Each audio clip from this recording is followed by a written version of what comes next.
Good morning दोस्त। Good morning my friend. आज का दिन कितना सुहाना है। बिल्कुल मेरे दोस्त, आज का दिन बहुत ही अच्छा है। Nice weather. क्या आपको ठंडक लग रही है? हाँ दोस्त, मैं इसे गर्म करने की बार बार कोशिश कर रहा हूँ। अच्छा मेरे दोस्त, चलो बैठकर थोड़ी देर बातें करते हैं।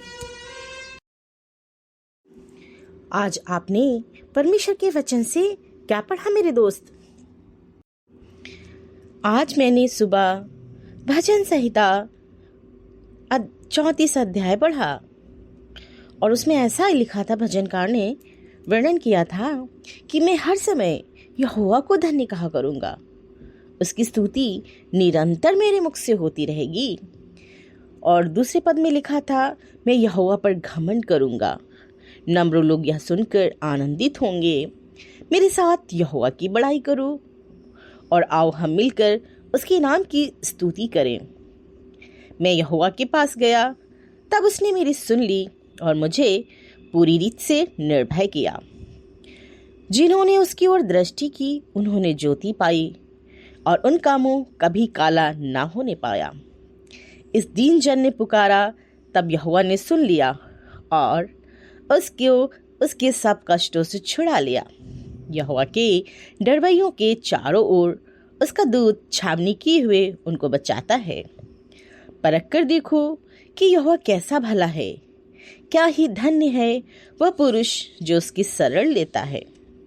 हे यहोवा की पवित्र लोगों, उसका भय मानो, क्योंकि उसके डरवैयों को किसी बात की घटी नहीं होती। जवान सिंहों को तो घटी होती और वे भूखे भी रह जाते हैं, परंतु यहोवा के खोजियों को किसी भली वस्तु की घटी ना होवेगी। हे लड़कों, आओ मेरी सुनो, मैं तुमको यहोवा का भय मानना सिखाऊंगा। वह कौन मनुष्य है जो जीवन की इच्छा रखता और दीर्घायु चाहता है ताकि भलाई देखे।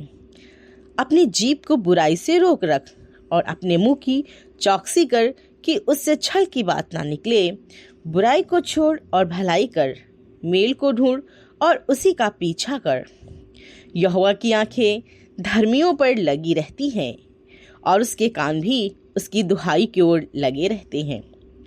यहोवा बुराई करने वालों के विमुख रहता है ताकि उनका स्मरण पृथ्वी पर से मिटा डाले।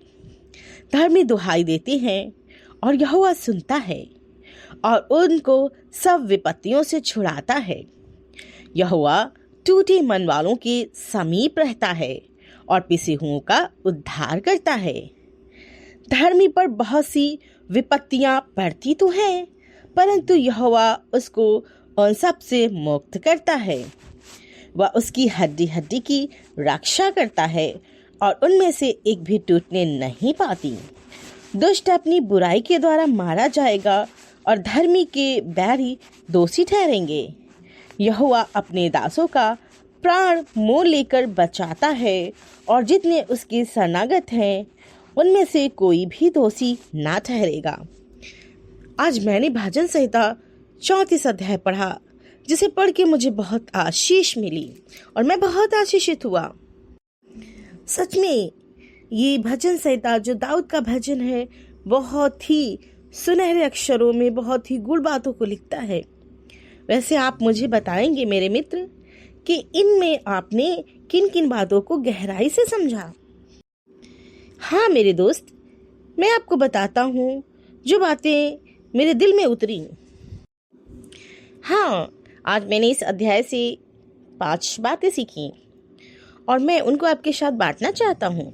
सबसे पहले कि हमें अपने परमेश्वर का धन्यवाद देना है हर स्थिति में। कई बार जब हम दुखी होते हैं, जब हम परेशान होते हैं, जब हमें कोई परेशान कर रहा होता है, अन्यथा हमें कोई चीज़ नहीं सही से दिख रही होती है, तो हम परमेश्वर का धन्यवाद नहीं करते। लेकिन यहाँ दाऊद जो है, एक पद कहता है कि मैं हर समय, चाहे दुख हो, चाहे मुसीबत हो, चाहे हमें कुछ दिख रहा हो, चाहे अंधकार छाया हो, लेकिन मैं क्या करूँगा, हर समय परमेश्वर का धन्यवाद करूँगा और उसकी स्तुति निरंतर मेरे मुख से होती रहेगी। और कई बार हमारे मुंह से वो निकलता है जैसी हमारी परिस्थितियां होती हैं, जैसा हम महसूस करते हैं। लेकिन यहाँ पर दाऊद कहता है कि मैं हर समय निरंतर मेरे मुख से उसकी परिस्थितियां नहीं, किसी की बुराई नहीं, परंतु मुख से लिखा है निरंतर मुख से उसकी परमेश्वर की स्तुति होती रहेगी। और दूसरी बात, तो मैं यहोवा पर घमंड करूँगा, नम्र लोग सुन के आनंदित होंगे। फिर बड़ाई करने के लिए बोलता है, उसके मिल के नाम की स्तुति करें। और यहाँ पर जो है फिर वो कहता है कि परमेश्वर मुझे पूरी रीत से निर्भय करता है। तो हमें यहाँ इन बातों से ये सीखने को मिलता है कि हमें परमेश्वर का धन्यवाद देना है। दूसरी चीज़ हमें जो सीखने को मिलती है कि हमें अपने परमेश्वर पर भरोसा रखना है, अपने परमेश्वर पर विश्वास करना है। यहाँ पर 4 पद में लिखा था कि मैं यहोवा के पास गया, तब उसने मेरी सुन ली और मुझे पूरी रीत से निर्भय किया। जिन्होंने उसकी ओर दृष्टि की उन्होंने ज्योति पाई। जब हम दृष्टि करते हैं हम ज्योति पाते हैं, जब उसकी हम राह तकते हैं। और लिखा है कि उनका मुंह कभी काला ना होने पाया। दीन जन ने पुकारा, यहोवा ने सुन लिया, उसको सब कष्टों से छुड़ा लिया। और लिखा है यहोवा के डरवैयों के चारों ओर उसका दूध छावनी किए हुए बचाता है। और फिर परख के देखो यहोवा कैसा भला है, क्या ही धन्य है वो पुरुष जो उसकी शरण लेता है। और यहाँ पर जो है हम लगातार जो 10 पद तक हम पढ़ते हैं, वहाँ पे हमें ये सीखने को मिलता है कि हमें अपने परमेश्वर पर विश्वास और भरोसा रखता है। 10 पद में बहुत अच्छा खूबसूरत लिखता है कि जवान सिंहों को तो घटी होती, जवान सिंह वे भूखे भी रह जाते हैं, परंतु यहोवा के खोजियों को किसी भली वस्तु की घटी नहीं होती। जो भली वस्तुएं हैं उनकी परमेश्वर हमें कभी घटी नहीं होने देता है। कई बार हम संसार की अभिलाषाएं लिखती हैं लेकिन परमेश्वर हमें जो भली है हमारे जीवन के लिए, आत्मिक जीवन के लिए, सब बातों के लिए उनकी घटी नहीं होने देता। और परमेश्वर का वचन कहता है जवान सिंह जो फुर्ती से दौड़ते हैं, सब कुछ करते हैं, कई बार उन्हें घटी हो जाती, भूखे भी उन्हें सोना पड़ता, शायद उनका शिकार ना मिले। लेकिन परमेश्वर का वचन कहता है कि जो यहोवा के खोजी हैं, जो उन्हें खोजने वाले हैं, उन्हें किसी भली वस्तु की घटी नहीं होती। और फिर तीसरी चीज़ हमें जो सीखने को मिलती है कि हमें पाप का इनकार करना है। हमें जो है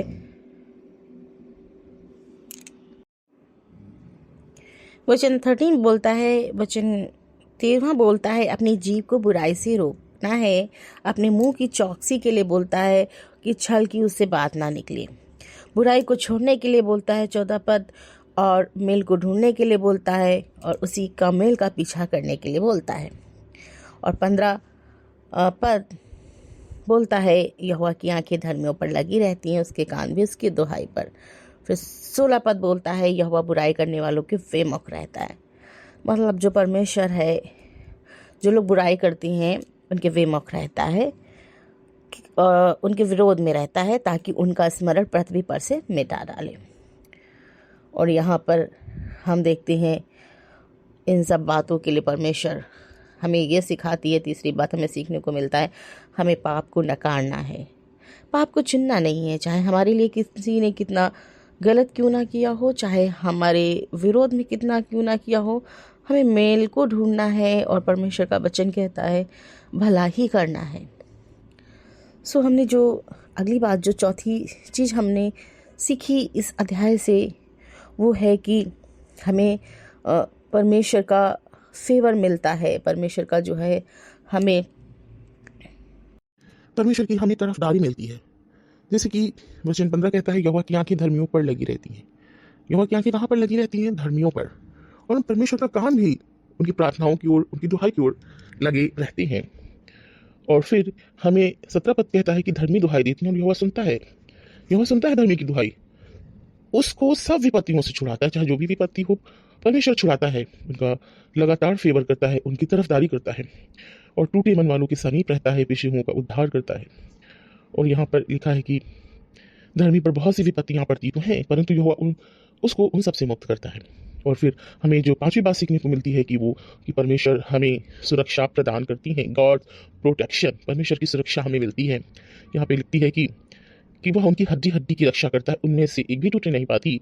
और लिखा है कि वह अपने दासों का प्राण मोल लेकर बचा लेता है, और जितने उसके शरणागत हैं उनमें से कोई भी दोषी न ठहरेगा। सच में परमेश्वर का भजन संहिता 34 लिखवाने के लिए प्रभु का धन्यवाद, प्रभु की तारीफ हो।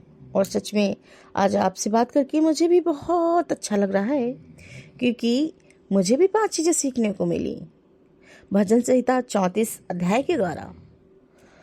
मैं आज के दिन के लिए प्रभु का बहुत धन्यवादी हूँ। अब मेरा समय भी हो चुका है, चलो हम लोग घर चलते हैं। हाँ मित्र, चलते हैं अपने घरों को।